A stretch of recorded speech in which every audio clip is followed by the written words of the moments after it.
This Family Life News podcast is made possible by the support of listeners like you. Next on the 5 o'clock report. We'll see what happens. We always have to protect our law enforcement. We never took the glove out of that house. We live in a new era in geopolitics. 3, 2, 1, ignition, and liftoff. Now, let's go to the newsroom. Running out the clock. Good afternoon. Thank you very much for joining us. I'm Mark Webster. That's what members of Congress appear to be doing despite a looming midnight deadline to keep funding the Department of Homeland Security. The partisan dispute over tying ICE reforms to ICE funding is the holdup. Senate Minority Leader Chuck Schumer. Republicans chose to put a bill on the floor that ignored the abuses, ignored the outrage, ignored what the American people want overwhelmingly. President Trump asked to weigh in on the impasse. We'll see what happens. We always have to protect our law enforcement. It's very important. They've done a great job. Remember, they've taken out hundreds of thousands of criminals out of our country. The shutdown won't halt ICE operations, but will impact other agencies, including the TSA, air traffic controllers, and the Coast Guard.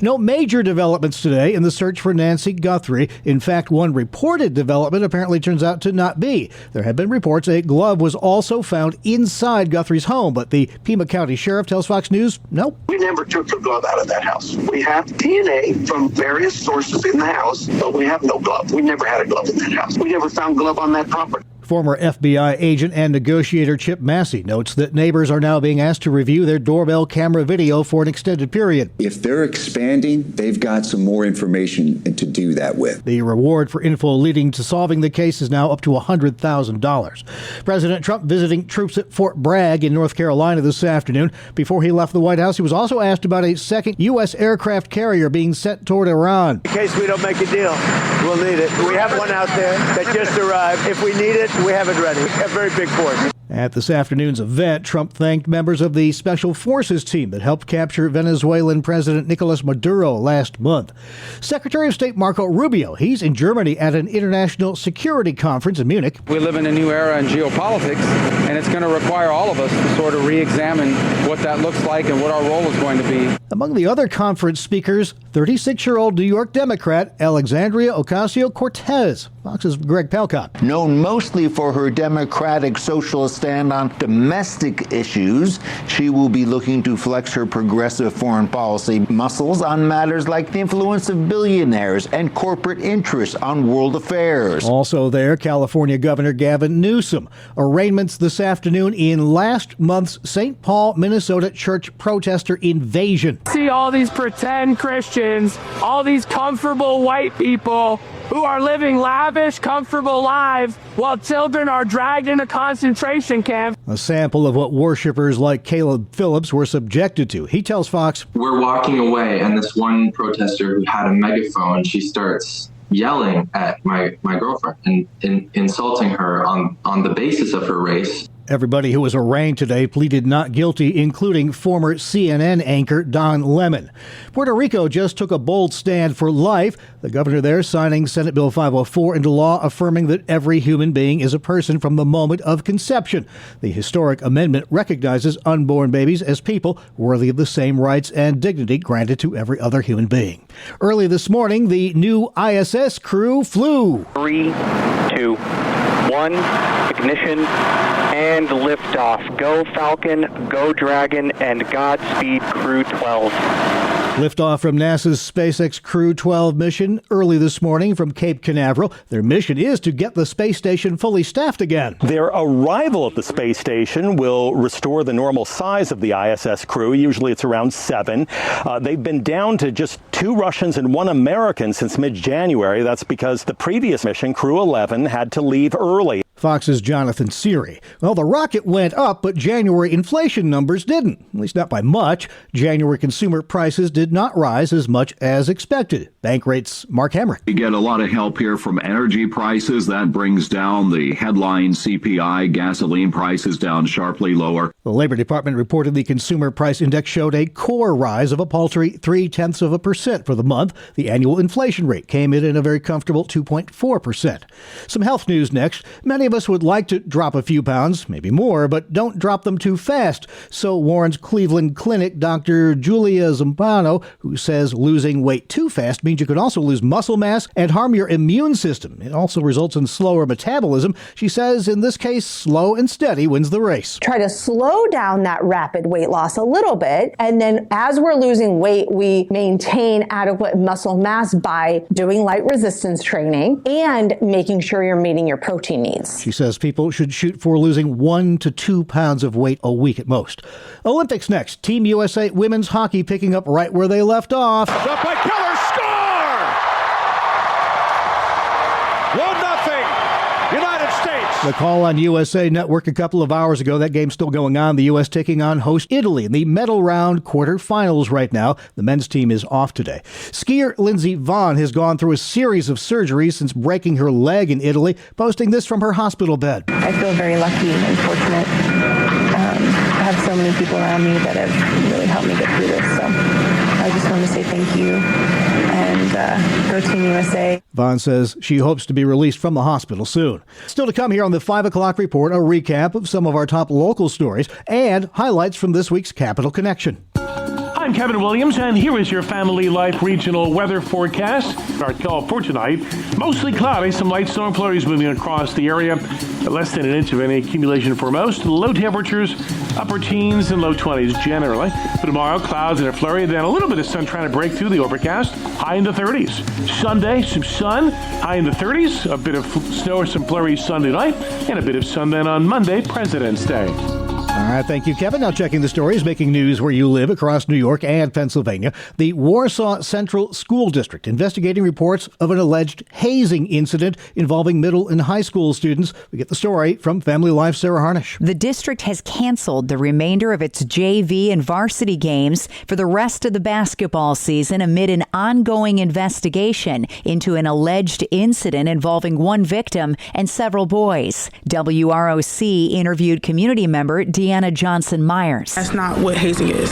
People are saying this is what boys do. That's not what boys do. Boys don't hold another down and proceed to do something against their will. Many parents were outraged because they weren't allowed to speak at a school board meeting this week on the incident because they didn't sign up soon enough. The district says it takes complaints seriously and immediately requested outside counsel to investigate the reports. Sarah Harnish, Family Life News. All right, thank you very much, Sarah. It's been 6 months since that tour bus crash in Pembroke, New York, which killed 5 people, injured 49. The New York State Police just held a news conference today and indicted the bus driver on multiple felony counts. A Genesee County grand jury has returned an indictment charging Mr. Bin Shah with 5 counts of manslaughter in the second degree and 5 counts of criminally negligent homicide.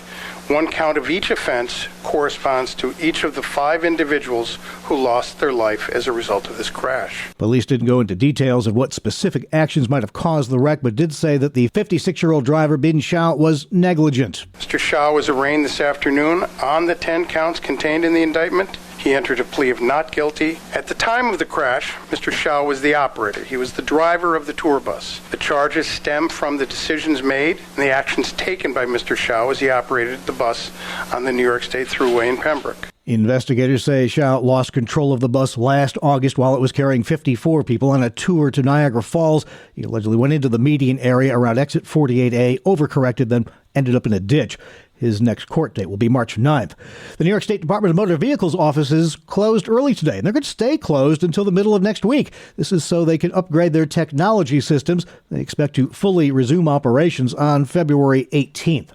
Well, we're hours away from Valentine's Day, but for the town of Stroudsburg, Pennsylvania, it's not about flowers and cards. It's more about their annual Winterfest celebration. Brianna Strunk is a Winterfest co-organizer. So this year's theme is love because, of course, Winterfest is on Valentine's Day. It's really open to interpretation for the businesses, what they love about the Poconos, what they love about Stroudsburg, what they love about their businesses. Yeah, the streets of downtown Stroudsburg will be peppered with 40 large ice sculptures. That's all part of the festivities.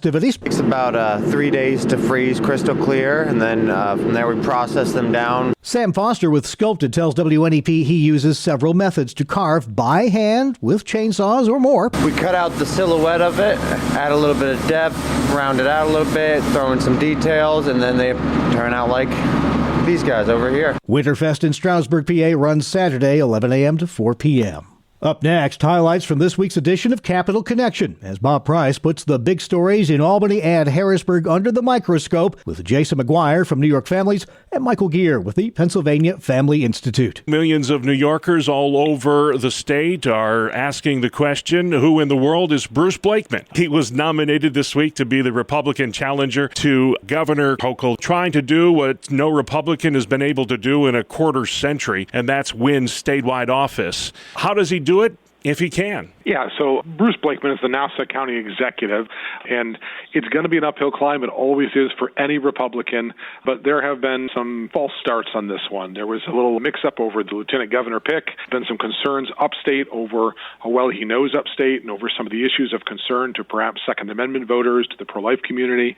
So there are some fits and starts that are causing problems for the Blakeman campaign, but a lot of it's going to ride on the direction of the economy this year and the presence that President Trump has in the state. How that goes and how the people view President Trump at the national level will likely impact what happens even in state races this year. Yeah, Kathy Hochul's made it clear she's running against Donald Trump, maybe not even Bruce Blakeman. It seems like she's more concerned with Trump. He's pro-choice. George Pataki, the last Republican to win statewide office, was pro-choice. Any similarities there between the two? Well, I think it's important to remember that Pataki didn't really start that way. His first term was very different than how he ended. And I think people have to remember that the pro-life constituency is largely Republican in this state. And so if there is a Republican candidate that wants to pick up those pro-life votes, then he's really got to throw some things out there for the pro-life community to want to put some vested trust in him. All right, we'll see where it goes. Michael, voter ID was a big topic this week in your state because of what John Fetterman and Dave McCormick had to say on this matter. Fetterman, one of the few Democrats to support the SAVE Act. Why do you support these safeguards to ensure election integrity? And do Democrats have a point when they argue that this would disenfranchise voters? Well, secure elections are really the bedrock of the republic, and the SAVE Act is requiring proof of citizenship, and Pennsylvania has faced real election issues with mail-in ballots and verification. So I think these safeguards prevent fraud and protect legitimate votes. We show ID for things like getting on airplanes, buying alcohol, or banking. Voting, I think our most important duty should be no exception. On the idea that voter ID disenfranchises voters, I don't think the evidence shows that that's the case. Actually, many studies where they have voter ID have shown that it either doesn't depress voting, but actually in some cases increases voting. And to suggest that minorities can't get IDs is patronizing. Millions of them do so daily. Yeah, and I know Congressman Thompson told me yesterday he thinks 60-70% of Americans support voter ID. So I don't know why it has to be such a divisive issue. Jason, there's some big news out of the Empire State. Will Barclay, longtime Assembly minority leader, I think he's held that post for about 5 years, stepping down, resigning from the New York State Legislature. He's been replaced by Long Island Republican Ed Raw. We don't know a lot about this guy. Who is Ed Raw? And if you would, talk a little bit about Bruce Blakeman's running mate, the sheriff of Madison County, Todd Hood. Was that a good pick? Yeah, first regarding Leader Barkley, he has served in that role for a number of years. We've had a great relationship with him, and I've appreciated his leadership. We have also worked with Assemblyman Ed Raw, now Leader Raw. He is a man that came over from the Assembly Ways and Means Committee, which is a powerful committee in our Assembly chamber, and so I think he brings some experience to that role, and he was unanimously elected by his conference, and so obviously there was some confidence in his ability to lead in that regard. The pick of Bruce Blakeman's Lieutenant Governor Sheriff Hood out of Madison County is an interesting pick, as it does give him some upstate presence now, and it does indicate that the Blakeman campaign views crime as still a continuing issue for voters in this election. Whether crime or affordability becomes the larger issue on people's minds is the question that we will know come November whether or not it was an effective strategy or not. Jason McGuire from New York Families and Michael Gear with the Pennsylvania Family Institute, along with our Bob Price on today's Capital Connection. That's only part of it. You can hear the whole feature and all of our Family Life original news features at Apple Podcasts, YouTube, Spotify, and FamilyLife.org. This is the 5 o'clock report on Family Life. When we think of Valentine's Day, we think of cards, candy, and romance. But St. Valentine's legacy tells a deeper story. Hi, I'm Rob West with another Faith and Finance Minute. St. Valentine was known not for wealth or status, but for quiet generosity.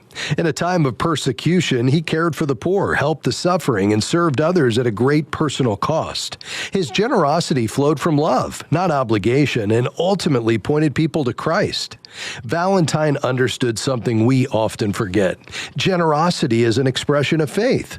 It's a way of saying God is my provider and love is worth the risk. His life reminds us that giving isn't about how much we have, but about how deeply we trust God.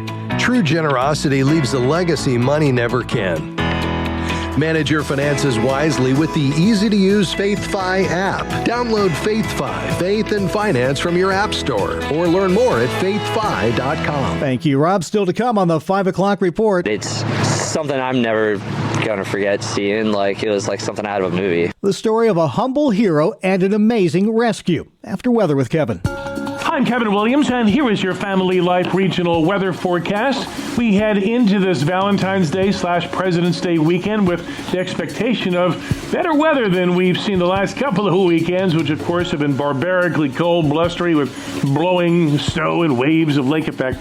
This weekend looks more seasonable, more reasonable. There'll be a bit of snow tonight, perhaps a bit on Sunday night. There'll also be a little weekend sun without much wind and moderate temperatures. Our call for tonight, mostly cloudy, some light storm flurries moving across the area.